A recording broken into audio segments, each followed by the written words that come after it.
PSC tips and ട്രിക്സിലേക്ക് ഏവർക്കും സ്വാഗതം. വരുന്ന LDC 2024, LGS 2024 എക്സാംസിന് വേണ്ടി പ്രിപ്പയർ ചെയ്യുന്നവർക്ക് വേണ്ടിയിട്ടുള്ള സിലബസ് പ്രകാരമുള്ള ഫ്രീ ക്ലാസ്സുകൾ നമ്മുടെ ചാനലിലൂടെ സ്റ്റാർട്ട് ചെയ്തിട്ടുണ്ട്. ഒരു ദിവസം 6 ക്ലാസ്സുകൾ വെച്ചാണ് വരുന്നത്. അപ്പോൾ 6 ക്ലാസ്സുകൾ ഏതൊക്കെയാണെന്ന് ഞാനൊന്ന് പറയാം.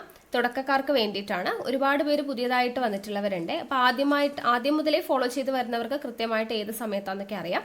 പുതുതായിട്ട് ജോയിൻ ചെയ്തവർക്ക് വേണ്ടിയിട്ട് പറയാം. ആദ്യത്തെ ക്ലാസ് 6 മണിക്കാണ്, കാലത്ത് 6 മണിക്ക് സ്റ്റാർട്ട് ചെയ്യും. ദെൻ അടുത്തത് 9 മണിക്കാണ്.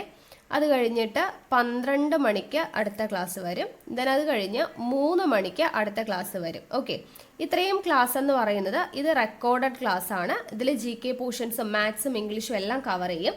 ദെൻ അത് കഴിഞ്ഞ് രാത്രി 8 മണിക്ക് PYQ ഡിസ്കഷൻ ആണ് വരുന്നത്. ദെൻ രാത്രി 10:30 എക്സ്പെക്റ്റഡ് CA കറണ്ട് അഫയേഴ്സിൻ്റെ ക്ലാസ് ആണ്.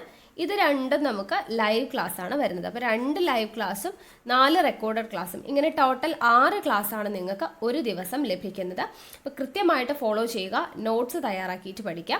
നമ്മുടെ ക്ലാസ് ഒക്കെ കണ്ടിട്ട് ഇഷ്ടമായിട്ടുണ്ട് എന്നുണ്ടെങ്കിൽ നിങ്ങളുടെ അഭിപ്രായം താഴെ കമൻ്റ് ആയിട്ട് അറിയിക്കാം. ഇഷ്ടപ്പെട്ടു എന്ന് അറിയിക്കാൻ വേണ്ടിയിട്ട് ഒന്ന് ലൈക്ക് ചെയ്യുക, മാക്സിമം ഫ്രണ്ട്സിന് ഷെയർ ചെയ്ത് കൊടുക്കുക. പിന്നെ ക്ലാസ് കേൾക്കാനിരിക്കുമ്പോൾ എപ്പോഴും നോട്ട്സ് തയ്യാറാക്കിയിട്ട് വേണം പഠിക്കാൻ വേണ്ടിയിട്ട്. നോട്ട്ബുക്ക് കയ്യിൽ വേണം, പഠിക്കുക, നോട്ട്സ് തയ്യാറാക്കുക. ഓക്കെ, പിന്നെ നമ്മുടെ ടെലഗ്രാം ചാനലിൽ മസ്റ്റ് ആയിട്ടും ജോയിൻ ചെയ്യണം. കാരണം നിങ്ങൾക്ക് ഓരോ ദിവസവും നൽകുന്ന ക്ലാസ്സുകൾ ഏതൊക്കെയാണെന്നുള്ളതിൻ്റെ ഇൻസ്ട്രക്ഷൻസും പഠിക്കാൻ വേണ്ടിയിട്ടുള്ളതിൻ്റെ PDF-ഉം കാര്യങ്ങളൊക്കെ നമ്മൾ ടെലഗ്രാം വഴിയാണ് കൊടുക്കുന്നത്. സോ ടെലഗ്രാമിൻ്റെ ലിങ്ക് ഞാൻ താഴെ ഡിസ്ക്രിപ്ഷൻ ബോക്സിൽ കൊടുത്തിട്ടുണ്ട്. ജോയിൻ ചെയ്യാത്തവരുണ്ടെങ്കിൽ ജോയിൻ ചെയ്യുക. ഓക്കെ, അപ്പോൾ നമുക്ക് ഇന്നത്തെ ക്ലാസ്സിലോട്ട് കടക്കാം. 7th സ്റ്റാൻഡേർഡിലെ സോഷ്യൽ സയൻസ് ചാപ്റ്റർ 6 ആണ്. ഭൂപടങ്ങളുടെ പൊരുൾ തേടി എന്നതാണ് ചാപ്റ്ററിന്റെ പേര്. അപ്പോൾ നമുക്ക് നോക്കാം. ഇവിടെ നോക്കുക, ആദ്യം തന്നെ നമുക്ക് വിവിധ കാലഘട്ടങ്ങളിൽ മനുഷ്യൻ നടത്തിയിട്ടുള്ള ചില സമുദ്ര യാത്രകളെ കുറിച്ച് ഇവിടെ കൊടുത്തിട്ടുണ്ട്.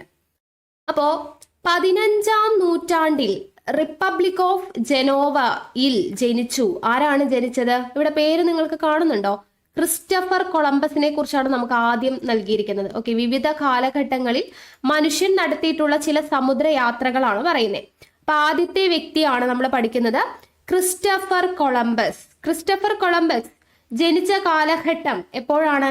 15ാം നൂറ്റാണ്ടിലാണ് കൊളംബസ് ജനിച്ചത്. ക്രിസ്റ്റഫർ കൊളംബസ് ജനിച്ച കാലഘട്ടമാണ് 15ാം നൂറ്റാണ്ട്. എവിടെയാണ് ജനിച്ചത്? കൊളംബസ് ജനിച്ച സ്ഥലം എവിടെയാണ്? Republic of Genoa. Republic of ജനോവയിലാണ് ജനിച്ചത്. ഇന്നത്തെ വടക്കു പടിഞ്ഞാറൻ ഇറ്റലിയാണ്. റിപ്പബ്ലിക് ഓഫ് ജനോവയിലാണ് ക്രിസ്റ്റഫർ കൊളംബസ് ജനിക്കുന്നത്. അദ്ദേഹം ആരാണ്? ഒരു നാവികനാണ്, പര്യവേഷകനാണ്. ഓക്കെ, നാവികൻ, പര്യവേഷകൻ എന്നീ നിലകളിലെല്ലാം പ്രശസ്തി ആർജിച്ച വ്യക്തിയായിരുന്നു ആര്? Christopher Columbus. അദ്ദേഹം ഇന്ത്യയെ തേടിയുള്ള ആദ്യത്തെ കപ്പൽ യാത്ര നടത്തിയ വർഷമാണ് AD 1492. ഓക്കെ, ക്രിസ്റ്റഫർ കൊളംബസ് സമുദ്രത്തിലൂടെ ഇന്ത്യയെ തേടിയുള്ള അദ്ദേഹത്തിന്റെ ആദ്യത്തെ കപ്പൽ യാത്ര നടത്തിയ വർഷം AD 1492. അപ്പൊ ഏത് സമുദ്രത്തിലൂടെയാണ് അദ്ദേഹം യാത്ര നടത്തിയത് എന്ന് ചോദിച്ചു കഴിഞ്ഞാൽ അറ്റ്ലാന്റിക് സമുദ്രത്തിലൂടെയാണ് ക്രിസ്റ്റഫർ കൊളംബസ് ഇന്ത്യയെ തേടിയുള്ള അദ്ദേഹത്തിന്റെ യാത്ര തുടങ്ങിയത്, കപ്പൽ യാത്ര തുടങ്ങിയത് AD 1492. ഏത് സമുദ്രത്തിലൂടെയാ? അറ്റ്ലാന്റിക് സമുദ്രത്തിലൂടെയാണ് യാത്ര നടത്തിയത്. ഇന്ത്യയെ തേടിയുള്ള യാത്രയിൽ വഴി തെറ്റിയിട്ട് കൊളംബസ് എത്തിച്ചേർന്നത് എവിടെയാണ്? വടക്കേ അമേരിക്കയ്ക്ക് സമീപമുള്ള ചില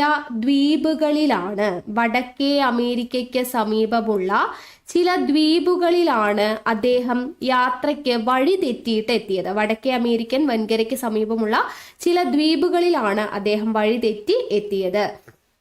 അപ്പോൾ ഇത്രയും കാര്യങ്ങളാണ് ക്രിസ്റ്റഫർ കൊളംബസിനെ കുറിച്ച് പഠിക്കാനുള്ളത്. എന്തൊക്കെയാണ് ഇവിടെ കൊടുത്തിരിക്കുന്നത്? അദ്ദേഹത്തിന്റെ ജനിച്ച കാലഘട്ടം 15ാം നൂറ്റാണ്ട്, കൊളംബസ് ജനിച്ച സ്ഥലം റിപ്പബ്ലിക് ഓഫ് ജനോവ അല്ലെങ്കിൽ ഇന്നത്തെ വടക്കു പടിഞ്ഞാറൻ ഇറ്റലി, നാവികൻ, പര്യവേഷകൻ എന്നീ നിലകളിൽ പ്രശസ്തി ആർജിച്ച വ്യക്തിയാണ് ക്രിസ്റ്റഫർ കൊളംബസ്. ഇന്ത്യയെ തേടിയുള്ള ക്രിസ്റ്റഫർ കൊളംബസിന്റെ ആദ്യത്തെ കപ്പൽ യാത്ര നടത്തിയത് AD 1492. ഏത് സമുദ്രത്തിലൂടെയാണ്? അറ്റ്ലാന്റിക് സമുദ്രത്തിലൂടെയാണ്. ഇന്ത്യയെ തേടിയുള്ള യാത്രയിൽ വഴി തെറ്റി കൊളംബസ് എത്തിയത് എവിടെയാ?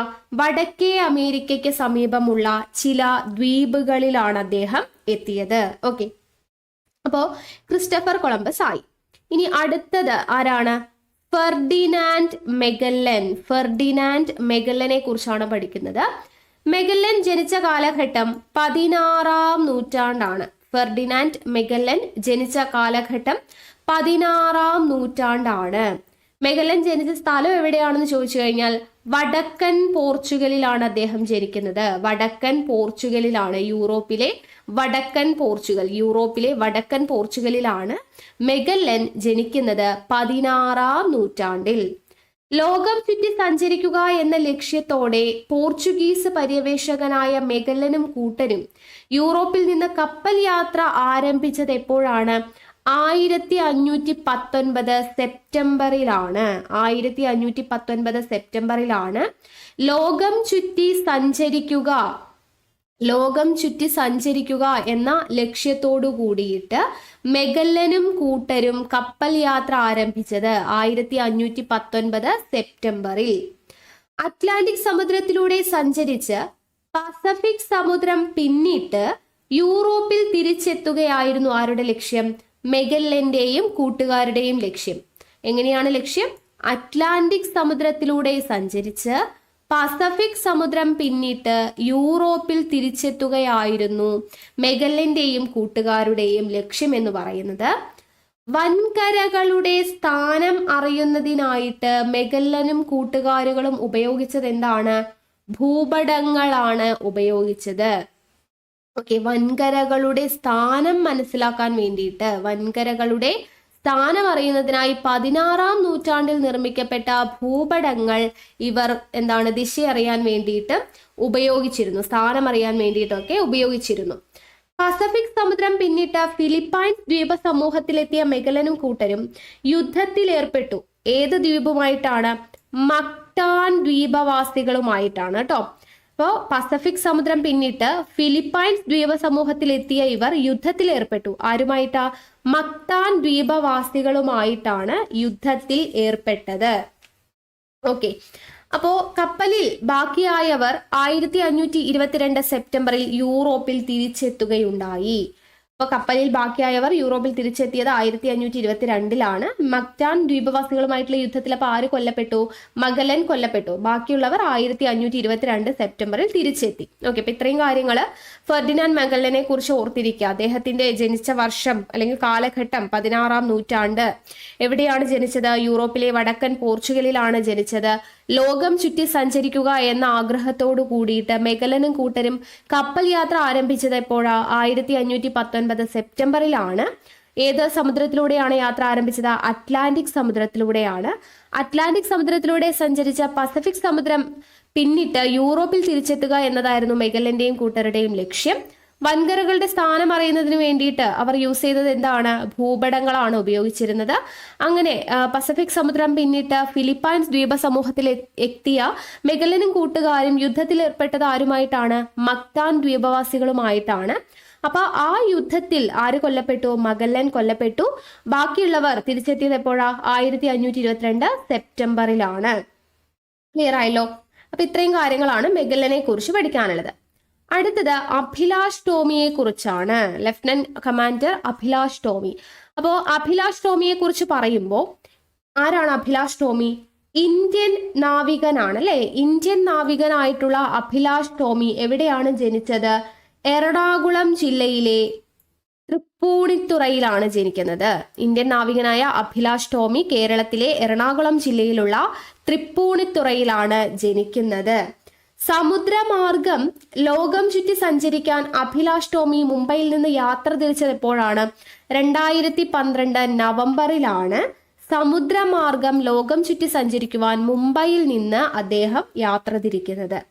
അഭിലാഷ് ടോമി യാത്ര പൂർത്തിയാക്കി മുംബൈയിൽ തിരിച്ചെത്തിയത് 2013 മാർച്ച് 31 അദ്ദേഹം ലോകം ചുറ്റിയിട്ട് മുംബൈയിൽ തിരിച്ചെത്തിയത്. അപ്പോൾ ലോകം ചുറ്റി സഞ്ചരിക്കാൻ വേണ്ടിയിട്ട് അഭിലാഷ് ടോമിക്ക് വേണ്ടി വന്ന കാലയളവ് എന്ന് പറയുന്നത് ഏകദേശം 150 ദിവസം കൊണ്ടാണ് അദ്ദേഹം ലോകം ചുറ്റി സഞ്ചരിച്ചത്. അദ്ദേഹത്തിന്റെ ഫോട്ടോ കണ്ടോ? ഓക്കെ, അപ്പോൾ ഇന്ത്യൻ നാവികനായിട്ടുള്ള അഭിലാഷ് ടോമി എവിടെയാണ് ജനിച്ചത്? എറണാകുളം ജില്ലയിലുള്ള തൃപ്പൂണിത്തുറയിൽ ജനിച്ചു. 2012 നവംബറിലാണ് അദ്ദേഹം മുംബൈയിൽ നിന്ന് ലോകം ചുറ്റി സഞ്ചരിക്കുവാനായിട്ട് യാത്ര തിരിക്കുന്നത്. തിരിച്ചു മുംബൈയിൽ എത്തിയത് 2013 മാർച്ച് 31-നാണ്. അപ്പൊ ഏകദേശം 150 ദിവസം കൊണ്ടാണ് അദ്ദേഹം ലോകം ചുറ്റി സഞ്ചരിച്ചത് എന്നത് മനസ്സിലാക്കുക. ഇനി അടുത്തത് നമ്മൾ പഠിക്കുന്നത് ഭൂപടങ്ങളുടെ ചരിത്രം എന്നുള്ള ഭാഗമാണ് കേട്ടോ. അപ്പോൾ ഭൂപടങ്ങളുടെ ചരിത്രത്തെ കുറിച്ച് പറയുമ്പോൾ ഇവിടെ നോക്കുക, ഇവിടെ കുറച്ച് ഭൂപടങ്ങളുടെ എല്ലാം ചിത്രങ്ങൾ തന്നിട്ടുണ്ട് അല്ലെ. ഭൂപടങ്ങളുടെ ചിത്രങ്ങൾ നമുക്ക് കാണാൻ വേണ്ടി പറ്റും. അത് ജസ്റ്റ് ഒന്ന് നോക്കിയിരിക്കുക കേട്ടോ. വിവിധ കാലഘട്ടങ്ങളിൽ ഭൂപടങ്ങളിൽ ഉണ്ടായിട്ടുള്ള മാറ്റങ്ങളാണ് ഇവിടെ കാണുന്നത്. അപ്പോൾ ആദ്യം കാണിച്ചിരിക്കുന്നത് എന്താണ്? മെസോപ്പൊട്ടോമിയൻ ഭൂപടം. കളിമൺ ഫലകം കൊണ്ടുണ്ടാക്കിയിട്ടുള്ള ഒരു ഭൂപടമാണ് മെസോപ്പൊട്ടോമിയൻ ഭൂപടം. അത് കഴിഞ്ഞ് ഇവിടെ നോക്കുക, എന്താണിത്? അനക്സിമാൻഡർ വരച്ചതെന്ന് കരുതുന്ന ലോക ഭൂപട മാതൃകയാണിത്. അനക്സിമാൻഡർ വരച്ചതെന്ന് കരുതുന്ന ലോക ഭൂപട മാതൃകയാണ് ഇത്. പിന്നെ കൊടുത്തിരിക്കുന്നത് എന്താ? ഹിപ്പാർക്കസ് നിർമ്മിച്ച ലോക ഭൂപടമാണിത്. ഹിപ്പാർക്കസ് നിർമ്മിച്ച ഭൂപടം. മാറ്റങ്ങൾ വന്നുകൊണ്ടിരിക്കുന്നുണ്ടോ? ആദ്യം കളിമൺ ഫലകത്തിൽ മെസോപ്പൊട്ടോമിയൻ ഭൂപടം, പിന്നെ അനക്സിമാൻഡർ വരച്ചതായി കരുതപ്പെടുന്ന ലോക ഭൂപട മാതൃക. കണ്ടോ, ഇവിടെ ഓഷ്യൻ എന്ന് കൊടുത്തിട്ടുണ്ട്, ഏഷ്യ വൻകര, ഇവിടെ യൂറോപ്പ് എന്ന് കൊടുത്തിട്ടുണ്ട്, ലിബിയ എന്ന് കൊടുത്തിട്ടുണ്ട്. കണ്ടോ, അങ്ങനെ ഒരു ഭൂപടം. അടുത്തത് ഹിപ്പാർക്കസ് നിർമ്മിച്ച ലോക ഭൂപടം കൊടുത്തിട്ടുണ്ട്, ദ വേൾഡ് എന്ന് പറഞ്ഞിട്ട്, ഹിപ്പാർക്കസ് എന്ന് പറഞ്ഞിട്ട്. കണ്ടോ, ഇനി അടുത്തത് ടോളമി നിർമ്മിച്ചിട്ടുള്ള ലോക ഭൂപടമാണ് ഈ കാണുന്നത്. അടുത്തത് എന്ത് വ്യത്യാസമാണ് വന്നത്? മെർക്കാറ്റർ തയ്യാറാക്കിയിട്ടുള്ള ഭൂപടം. മെർക്കാറ്റർ തയ്യാറാക്കി, പേരൊക്കെ നമ്മൾ പഠിച്ചതാണ് അല്ലെ. മെർക്കാറ്റർ തയ്യാറാക്കിയിട്ടുള്ള ഭൂപടം, ഓർട്ടീലിയസ് തയ്യാറാക്കിയിട്ടുള്ള ഭൂപടം, ഓർട്ടീലിയസ് തയ്യാറാക്കിയിട്ടുള്ള ലോക ഭൂപടം എല്ലാം ഇവിടെ കൊടുത്തിട്ടുണ്ട്. അപ്പോ ഇവിടെ നോക്കുക, ഇവിടെ ഒരു ബോക്സിൽ ആദ്യ ഭൂപടം വരച്ചത് ആരാന്ന് കൊടുത്തിട്ടുണ്ട്. ഗ്രീക്ക് തത്വചിന്തകനായിരുന്ന അനക്സിമാൻഡർ ആണ് ആദ്യത്തെ ഭൂപടം വരച്ചതെന്ന് കരുതപ്പെടുന്നു. ആരാണ്? ഗ്രീക്ക് തത്വചിന്തകനായിട്ടുള്ള അനക്സിമാൻഡർ ആണ് ആദ്യത്തെ ഭൂപടം വരച്ചതെന്ന് കരുതപ്പെടുന്നു എന്നാണ് പറയുന്നത്. അപ്പൊ അനക്സിമാൻഡർ വരച്ച ഭൂപടം നമ്മൾ കണ്ടതല്ല അല്ലെ. ഇതാണ് അനക്സിമാൻഡർ വരച്ച ഭൂപടം എന്ന് പറയുന്നത്. അപ്പൊ ലോകത്തിലെ തന്നെ ആദ്യത്തെ ഭൂപടം വരച്ചതായിട്ട് കരുതപ്പെടുന്നത് ആരാണ്? ഗ്രീക്ക് തത്വചിന്തകനായിട്ടുള്ള അനക്സിമാൻഡർ ആണ്. BC 610 ഏഷ്യ മൈനറിലെ മിലറ്റൈസിലാണ് അദ്ദേഹം ജനിച്ചത്. BC 610 ഏഷ്യ മൈനറിലെ മിലറ്റൈസിലാണ് അദ്ദേഹം ജനിച്ചത് എന്നുള്ളത് ഓർത്തിരിക്കുക. ഓക്കെ, ഇനി ഇവിടെ നോക്കുക, മനുഷ്യ സംസ്കാരത്തോളം പഴക്കമുള്ളതാണ് ഭൂപടങ്ങളുടെ ചരിത്രവും എന്ന് കരുതപ്പെടുന്നു. ഏകദേശം 5000 വർഷങ്ങൾക്ക് മുൻപ് മെസൊപ്പൊട്ടോമിയൻ കളിമണ്ണിൽ നിർമ്മിച്ച ചുട്ടെടുത്ത ഫലകങ്ങളാണ് ഇന്നുവരെ കണ്ടെത്തിയവയിൽ ഏറ്റവും പഴക്കമേറിയ ഭൂപടങ്ങൾ. ഇവയിൽ വളരെ ചെറിയ പ്രദേശങ്ങളിലെ സവിശേഷതകൾ കാണാൻ സഹായിക്കുന്ന പ്രത്യേകതരം വരകളും ചിഹ്നങ്ങളുമാണ് ഉണ്ടായിരുന്നത്. ആദ്യ ഭൂപടം വരച്ചതായി കരുതപ്പെടുന്ന ഗ്രീക്ക് തത്വചിന്തകൻ അനക്സിമാൻഡറുടെ കാലഘട്ടത്തിൽ ഭൂപടങ്ങൾ എങ്ങനെയാണ്? തുകലിലും വെങ്കല ഫലകങ്ങളിലുമാണ് തയ്യാറാക്കിയിരുന്നത്. ഗ്രീക്ക് ഗണിതശാസ്ത്രജ്ഞനായിട്ടുള്ള ഇറാത്തോസ്തനീസിന്റെ കണ്ടുപിടുത്തങ്ങളും ഹിപ്പാർക്കസ്, ടോളമി എന്നീ ജ്യോതിശാസ്ത്രജ്ഞരുടെ സംഭാവനകളും ഭൂപട നിർമ്മാണത്തിന് കൂടുതൽ സഹായകമായി. കൊളംബസ്, മെഗല്ലൻ മുതലായ നാവികരുടെയും പര്യവേഷകരുടെയും ലോകയാത്രകൾ വ്യക്തവും കൃത്യവുമായ ഭൂപട നിർമ്മാണത്തിന് വഴിതെളിയിച്ചു. ആധുനിക ഭൂപട നിർമ്മാണത്തിന്റെ പിതാവ് എന്നറിയപ്പെടുന്ന മെർക്കാറ്ററും. അപ്പൊ ആധുനിക ഭൂപട നിർമ്മാണത്തിന്റെ പിതാവ് എന്നറിയപ്പെടുന്ന ആരാണ്? മെർക്കാറ്റർ ആണ്. ഇമ്പോർട്ടന്റ് ആണ് കേട്ടോ. ആധുനിക ഭൂപട നിർമ്മാണത്തിന്റെ പിതാവ് എന്നറിയപ്പെടുന്നത് മെർക്കാറ്റർ ആണ്. ലോകത്തിലെ ആദ്യത്തെ ഭൂപടം തയ്യാറാക്കിയത് ആരാണ്? അനക്സിമാൻഡർ ആണ്. ആദ്യമായി വിവിധ ഭൂപടങ്ങൾ ചേർത്ത് അറ്റ്ലസ് തയ്യാറാക്കിയിട്ടുള്ള എബ്രഹാം ഓർട്ടേലിയസ്. അപ്പൊ അതും ഇമ്പോർട്ടന്റ് ആണ്. ആദ്യമായിട്ട് വിവിധ ഭൂപടങ്ങൾ ചേർത്ത് അറ്റ്ലസ് തയ്യാറാക്കിയത് ആരാണ്? എബ്രഹാം ഓർട്ടേലിയസ് ആണ്. Abraham Ortelius. അപ്പൊ ആധുനിക ഭൂപട നിർമ്മാണത്തിന്റെ പിതാവ് മെർക്കാറ്റർ. ആദ്യമായി വിവിധ ഭൂപടങ്ങൾ ചേർത്ത് അറ്റ്ലസ് തയ്യാറാക്കിയത് എബ്രഹാം ഓർട്ടേലിയസ് ആണ്. ആധുനിക ഭൂപട നിർമ്മാണത്തിന് പുതിയ കാഴ്ചപ്പാടുകൾ നൽകിയവരാണ് ഇവരെല്ലാം. ആധുനിക ഭൂപടശാസ്ത്രത്തിന്റെ വളർച്ചയിൽ ഗ്രീക്ക്, റോമൻ, അറബ്, ഇന്ത്യൻ ഭൂമിശാസ്ത്രകാരന്മാരുടെ സംഭാവനകൾ ഏറെ വിലപ്പെട്ടതാണ്. ഭൂപടങ്ങളുടെ ചരിത്രം കളിമൺ ഫലകങ്ങളിൽ തുടങ്ങി ഇന്ന് കമ്പ്യൂട്ടർ അധിഷ്ഠിതമായ ഭൂപടങ്ങൾ വരെ എത്തി നിൽക്കുന്നു. അതിവേഗം പുരോഗതിയിലേക്ക് കുതിക്കുന്ന ലോകത്ത് ഭൂപടങ്ങളും കാലത്തിനൊത്ത് മാറിയിട്ടുണ്ട്. കമ്പ്യൂട്ടറുകളുടെയും മറ്റ് സഹായത്തോടെ ഭൂപ്രദേശങ്ങളുടെ കൃത്യമായ സ്ഥാനം, ത്രിമാന ദൃശ്യങ്ങൾ ഇവയൊക്കെ ഒരു മൗസ് ക്ലിക്കിൽ തന്നെ സ്ക്രീനിൽ തെളിയുന്ന തരത്തിലേക്ക് ഇന്ന് ഭൂപട നിർമ്മാണം വളർന്നിരിക്കുന്നു. ഇനി ഭൂപടശാസ്ത്രത്തെ കുറിച്ച് കൊടുത്തിട്ടുണ്ട്. കാർട്ടോഗ്രഫി. കാർട്ടെ, ഗ്രാഫിക് എന്നീ ഫ്രഞ്ച് പദങ്ങളിൽ നിന്നാണ് കാർട്ടോഗ്രഫി എന്ന ഇംഗ്ലീഷ് പദം രൂപം കൊണ്ടിട്ടുള്ളത്. അപ്പോൾ കാർട്ടോഗ്രഫി എന്ന് പറയുന്ന ഇംഗ്ലീഷ് പദം രൂപം കൊണ്ടിട്ടുള്ളത് കാർട്ടെ, ഗ്രാഫിക് എന്നീ ഫ്രഞ്ച് പദങ്ങളിൽ നിന്നാണ് എന്നത് ഓർത്തിരിക്കുക. കാർട്ടെ എന്നതിന്റെ അർത്ഥം എന്താണ്? ഭൂപടം എന്നും ഗ്രാഫിക് എന്നതിന്റെ അർത്ഥം വരയ്ക്കുക എന്നുമാണ്. അപ്പൊ ഇത് നമ്മൾ പഠിച്ചതാണ് അല്ലെ, കഴിഞ്ഞ ക്ലാസ്സിൽ പഠിച്ചു. കാർട്ടെ എന്നതിന്റെ അർത്ഥം ഭൂപടം, ഗ്രാഫിക് എന്ന് പറഞ്ഞാൽ വരയ്ക്കുക. ഭൂപടങ്ങൾ തയ്യാറാക്കുന്ന ശാസ്ത്രശാഖയാണ് എന്ത്? ഭൂപടശാസ്ത്രം അഥവാ കാർട്ടോഗ്രഫി. എന്താണ് കാർട്ടോഗ്രഫി? ഭൂപടങ്ങൾ തയ്യാറാക്കുന്ന ശാസ്ത്രശാഖയാണ്. ഭൂപടങ്ങൾ തയ്യാറാക്കുന്ന ആളിനെ പറയുന്ന പേരെന്താ? കാർട്ടോഗ്രാഫർ എന്നാണ് വിളിക്കുന്നത്. ഓക്കെ, അപ്പൊ ഭൂപടങ്ങൾ തയ്യാറാക്കുന്ന ശാസ്ത്രശാഖയെ കാർട്ടോഗ്രഫി എന്ന് പറയുന്നു. ഭൂപടങ്ങൾ തയ്യാറാക്കുന്ന ആളിനെ എന്ത് പറയുന്നു? കാർട്ടോഗ്രാഫർ എന്നാണ് പറയുന്നത്. ഓക്കെ, അപ്പൊ കാർട്ടെ എന്ന വേർഡിന്റെ അർത്ഥം ഭൂപടം, ഗ്രാഫ് എന്ന് പറയുന്ന വേർഡിന്റെ അർത്ഥം എന്താ? വരയ്ക്കുക എന്നതാണ്. ഇത്രയും കിട്ടിയോ? ഇനി അടുത്തത് രേഖാചിത്രവും പ്ലാനും ആണ്. ഇവിടെ നോക്കുക, എന്താണ് രേഖാചിത്രങ്ങൾ? വളരെ കുറച്ച് സവിശേഷതകൾ മാത്രം ഉൾപ്പെടുത്തി ഒരാളുടെ ഓർമ്മയിൽ നിന്നോ ഒരു പ്രദേശത്തെ നോക്കിക്കൊണ്ടോ വരച്ചെടുക്കുന്ന ചിത്രങ്ങളെയാണ് രേഖാചിത്രങ്ങൾ എന്ന് പറയുന്നത്. ഓക്കെ, എന്താണ് രേഖാചിത്രങ്ങൾ എന്ന് പറയുന്നത്? അതായത് വളരെ കുറച്ച് സവിശേഷതകൾ മാത്രം ഉൾപ്പെടുത്തി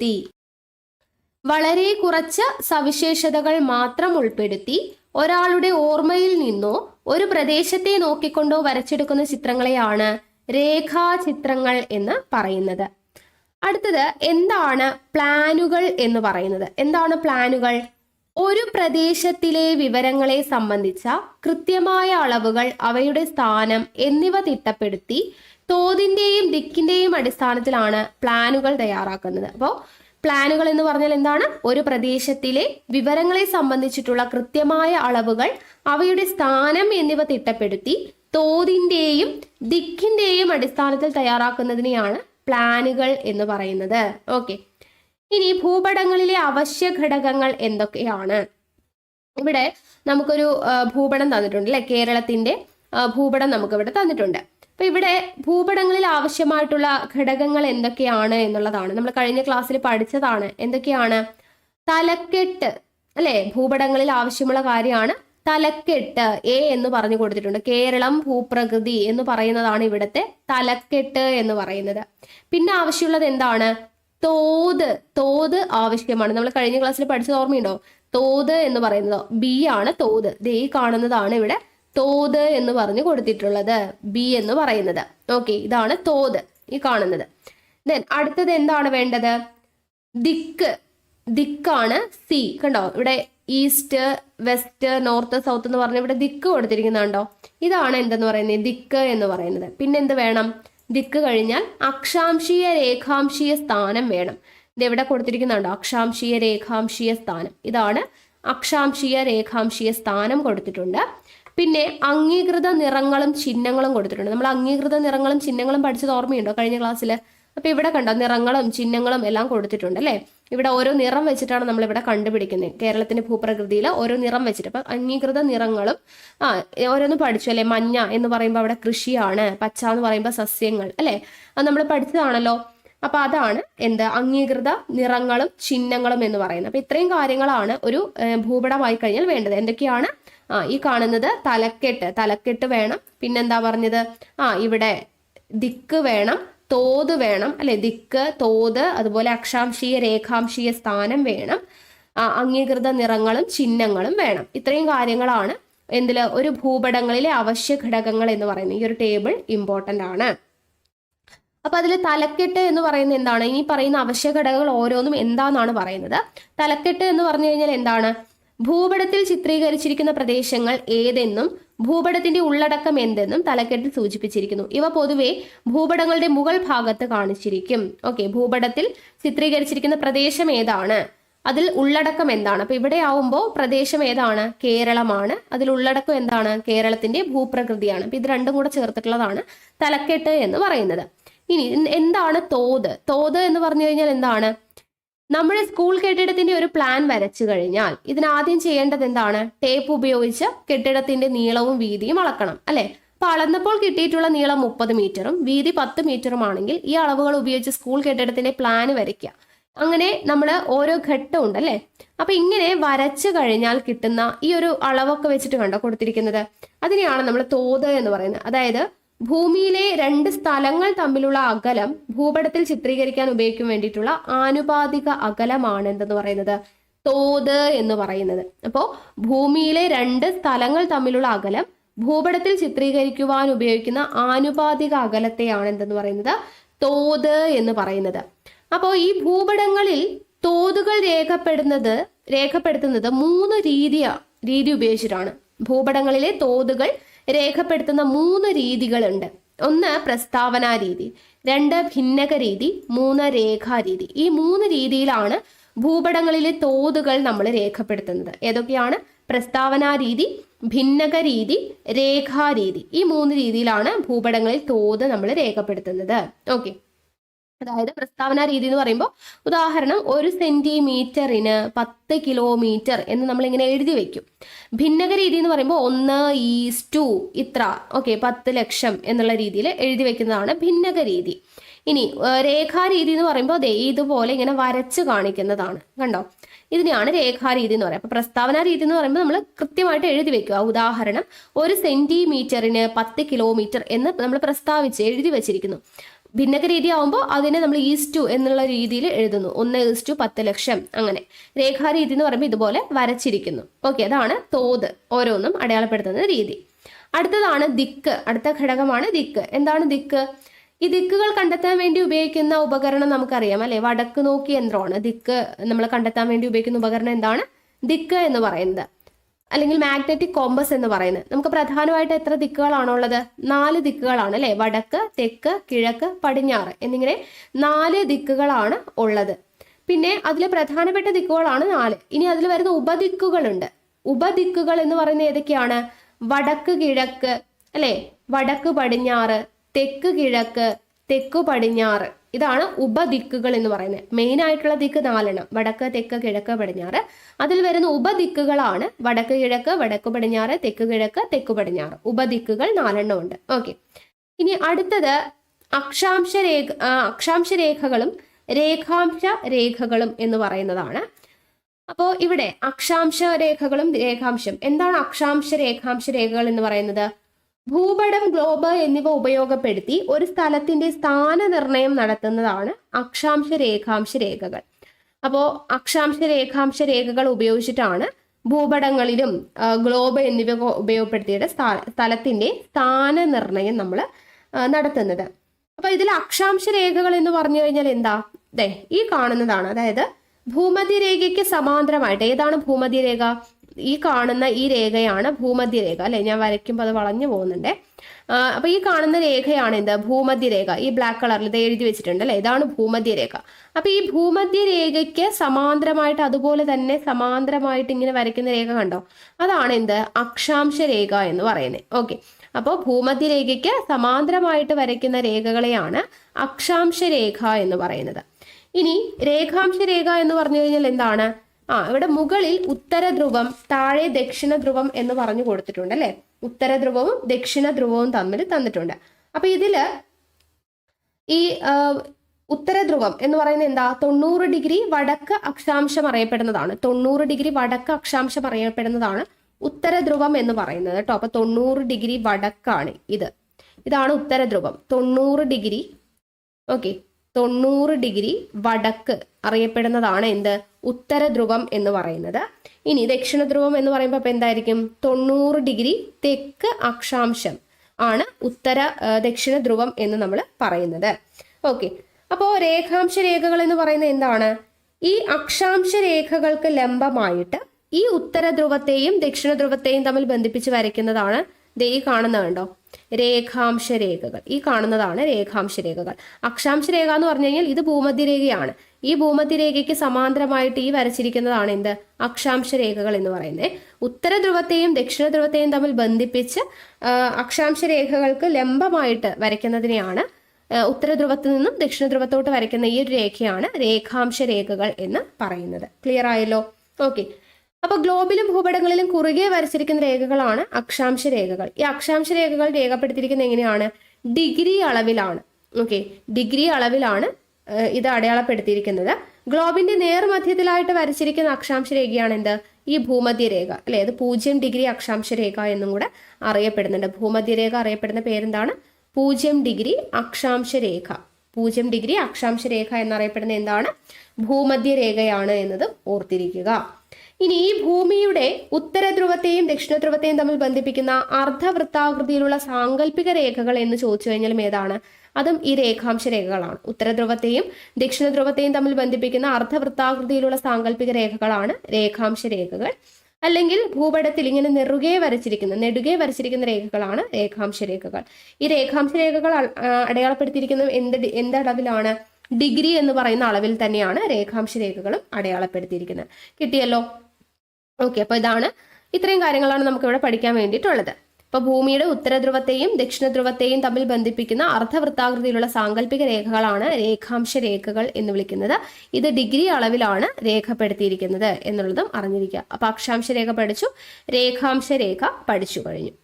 പിന്നെ അംഗീകൃത അടയാളങ്ങളും ചിഹ്നങ്ങളും നമ്മൾ പറഞ്ഞല്ലോ അല്ലെ? ഇവിടെ നമുക്കറിയാം എന്തൊക്കെയാണ് അംഗീകൃത അടയാളങ്ങളും ചിഹ്നങ്ങളും. നമ്മൾ കഴിഞ്ഞ ക്ലാസ്സിൽ പഠിച്ചതാണ് അല്ലെ? പർവ്വതങ്ങൾ, പീഠഭൂമികൾ, സമതലങ്ങൾ, ജലാശയങ്ങൾ, ഗതാഗത മാർഗങ്ങൾ, പാർപ്പിടങ്ങൾ, കൃഷിയിടങ്ങൾ, ഇതിനെല്ലാം ഓരോ നിറമുണ്ട്, ചിഹ്നങ്ങളുണ്ട്. കഴിഞ്ഞ ക്ലാസ്സിൽ പഠിച്ചതാ.